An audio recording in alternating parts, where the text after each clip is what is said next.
Fala pessoal, mais um vídeo aqui no nosso canal, tá no ar o Memória Alvinegra e aqui o Botafogo sempre joga em casa. No vídeo de hoje eu quero falar com vocês, obviamente, sobre a vitória do Botafogo contra o Racing, pontuar aqui algumas coisas positivas e outras negativas.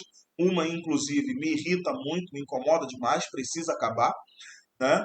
Mas quero falar sobre isso com vocês e principalmente eu quero falar sobre o que o Botafogo precisa para garantir a sua classificação. O Botafogo está classificado para a fase de mata-mata, mas não é o suficiente. O Botafogo não pode apenas estar classificado para a fase de mata-mata. O Botafogo precisa terminar essa fase primeiro e eu quero falar exatamente com vocês sobre isso, porque o Botafogo pode garantir essa primeira posição já na próxima rodada. Vou falar para vocês o que o Botafogo precisa fazer e o que precisa acontecer na rodada para que o Botafogo consiga isso. Então deixa o like, comenta, compartilha, se inscreve no canal se você ainda não está inscrito, tá? Essa é a edição das duas, nossa edição única hoje, então ajudem o canal só com esse vídeo, compartilhando pra caramba, né, para que a gente consiga bater aí a marca de 13.400 inscritos, porque a marca de 13.300 já está muito perto, tá? Então vamos focar já na marca de 13.400 por aqui, beleza? Roda a vinheta e bora pro vídeo.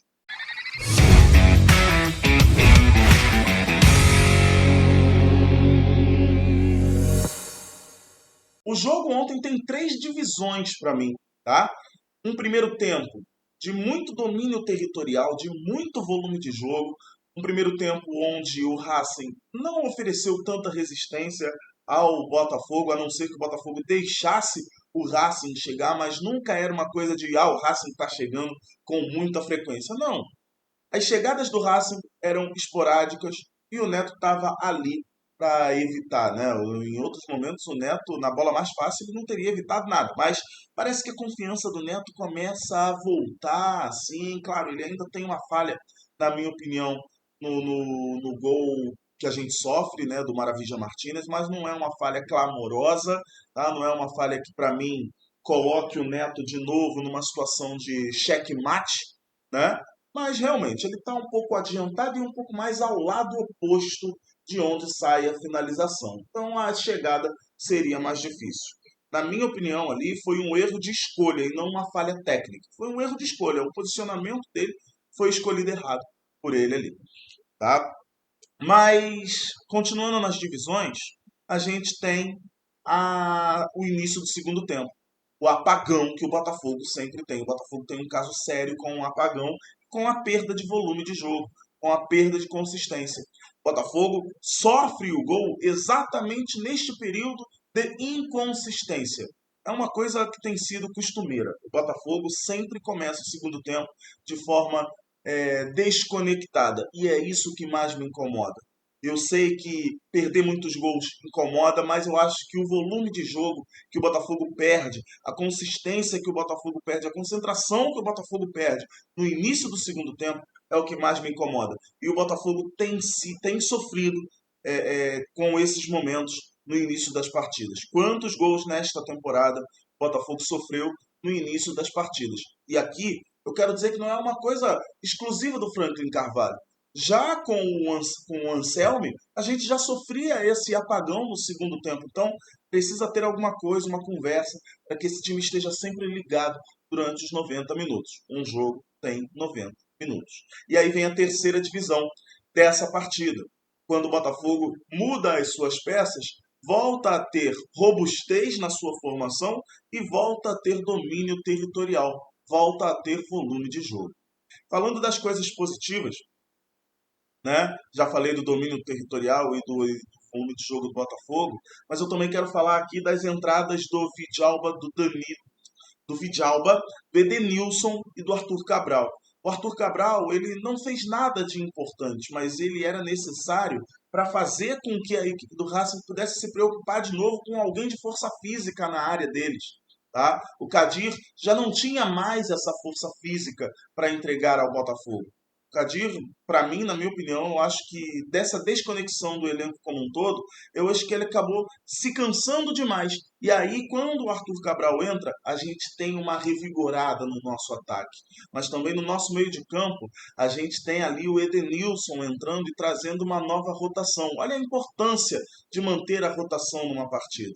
Outra coisa muito positiva que eu quero falar aqui é a entrada do Vidalba. Corram para as montanhas, o Vidalba jogou. E aqui eu quero trazer um ponto aqui do Franklin Carvalho. Eu acho que eu entendi o que se passa com o Franklin Carvalho. Ele vê os seus jogadores como peças de xadrez. Ele movimenta da forma como ele acha melhor para aquele determinado cenário. E eu acho que ele entendeu que o cenário para o Vidalba era essa partida contra o Racing. Aplausos.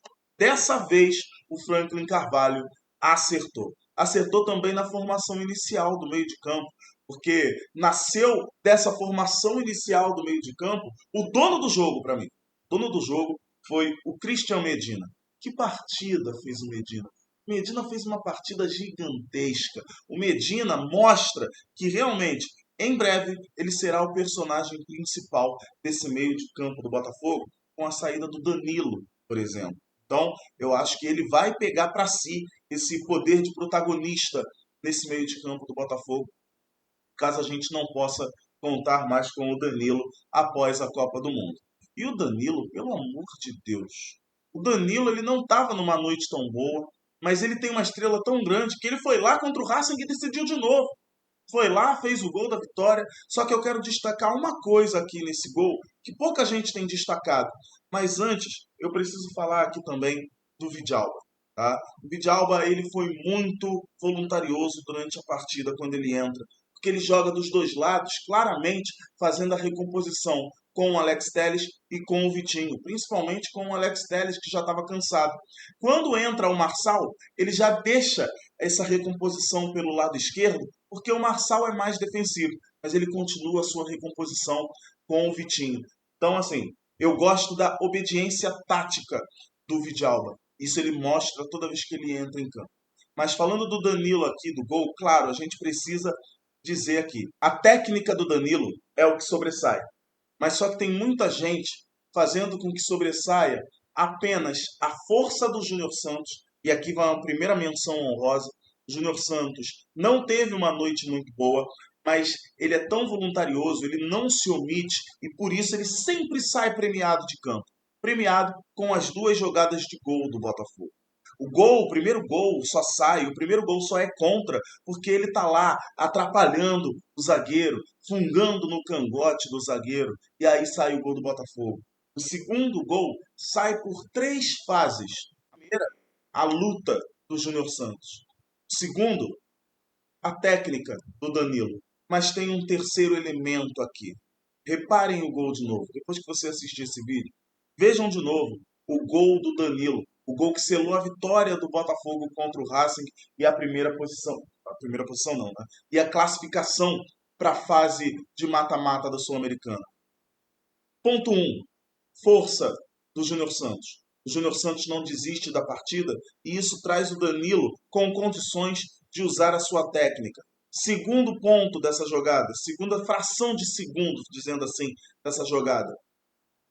Danilo craque. A ciência de jogo que tem o Danilo. Mas tem um terceiro elemento aqui, tem uma terceira fração de segundo que foi muito importante e a gente precisa exaltar.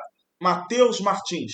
O Matheus Martins dá um totozinho de leve, um toque sutil na bola. E esse toque sutil tira a zaga do Racing de qualquer possibilidade de rechaçar aquela finalização.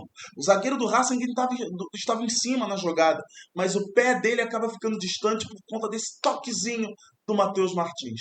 Esse toquezinho do Matheus Martins também tira o goleiro do Racing da jogada. Se não fosse esse toque do Matheus Martins, o zagueiro teria tirado essa bola. Se não fosse esse toque do Matheus Martins, o goleiro estaria em melhor posição, não teria falhado, porque a falha do goleiro acontece porque ele está num ponto e a bola já está no outro, porque teve esse toque sutil do Matheus Martins. Então a gente precisa também dar os parabéns à perspicácia do Matheus Martins. A gente teve força, técnica e perspicácia nessa jogada. Cada um com a sua característica, cada um com a sua inteligência segundo o jogo. Vencemos. Era isso que a gente queria. Agora o Botafogo precisa vencer o Independente Petroleiro na Bolívia e caso o Caracas não vença na Argentina, o Caracas enfrenta o Racing na Argentina, o Racing jogando a vida, como dizem os portugueses, jogando tudo por tudo para conseguir a vaga na próxima fase da competição. Para o Racing, só resta a vaga no mata-mata nos playoffs da Sul-Americana. Mas o Botafogo, caso vença o Independente Petroleiro e o Caracas não vença o Racing na Argentina, o Botafogo já garante a primeira posição e garante folga nos playoffs da Copa Sul-Americana. Quinta rodada importante para o Botafogo. Franklin Carvalho foi perguntado sobre, já com a classificação, poupar alguns jogadores. Graças a Deus ele falou que não vai poupar ninguém, porque está valendo vaga direta nas oitavas de final da Copa Sul-Americana.